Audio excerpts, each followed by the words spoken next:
pro model boards, too many. Not a bad thing, but man, my first pro model was in year 2000, which is a pretty long time for all you kids out there. But my first board was the Helix, then we had the Substance, followed up by the Classic, and then we did the Watson Pro model, which is kind of similar to the Classic, but with screw-on fins.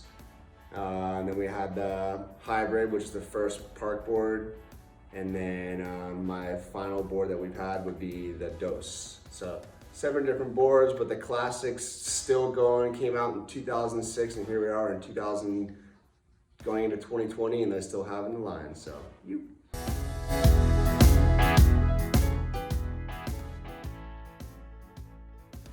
Man, definitely traveled to a lot of different places for wakeboarding all over the world. But still to this day, every time I go back, I'm still in awe would be Lake Powell. You know, it's probably not the most ideal conditions unless you get it really good, but it's just like you're on another planet, man. There's like over 100 miles of water to travel, and you just feel like you're on Mars, you know, so I'll keep going back.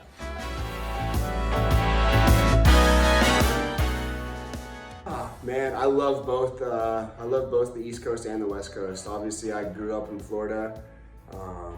That's where it all started, you know, but you know, obviously if you want to be wakeboarding every day, Florida is the place to be, you know, all in the water every single day. So definitely not, you know, getting older. I'm still riding, but not as much every day. So I'm loving the life out here in California, being more a part of Liquid Force and surfing every day and loving every day of it. Oh my God, my favorite food. I'd probably have to say sushi. I'm sure it's pretty cliche, but I love fish. I love everything about it, variety, and yeah, here we are, sushi. Oh, my all-time favorite rider, man.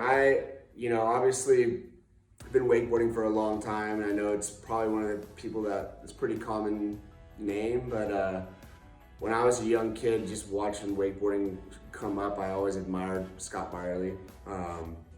Just his persona, his style on the water. I remember when I would ride, I would just kind of try and emulate his tricks, you know, different grabs and just the way he'd poke and just looked on the water, you know, had the hook, the arm hook, and I just kind of remember when I was younger, that's kind of who I looked up to, so yeah.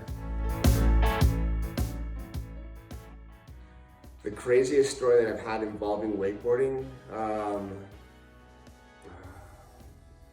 don't know, man.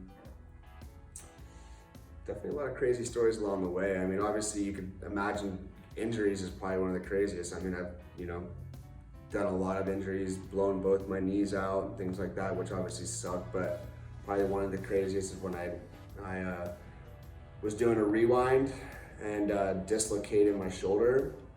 And you would think obviously like knees and things like that would be more painful, but dislocating my shoulder and it not going back into place until I went to the hospital was probably one of the craziest things I've actually had to go through with wakeboarding, and was not a fun pain. I don't wish it on anybody, so yeah.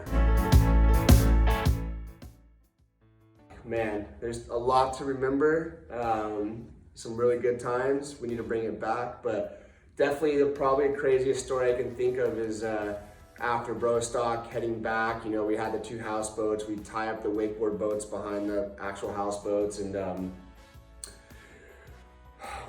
obviously who knows what happened the night before or whatever, but when we were draining, someone obviously didn't drain all the sacks out of the boat. I think mostly the front of one of the wakeboard boats. And we're driving the boat back, or towing the houseboat back, and I think Colin Harrington or Shane Bonifay walked to the back of the boat and noticed that one of the wakeboard boats wasn't back there as we were going through the canyon. But you could see there was a rope still tied up, angling down to the water. So sure enough, we must have taken on a roller and that boat just went dead underwater. All the fat sacks floating, the seats floating, everything you can think of just down in the middle of the channel. So sure enough, we sank the boat. That was probably one of the craziest things.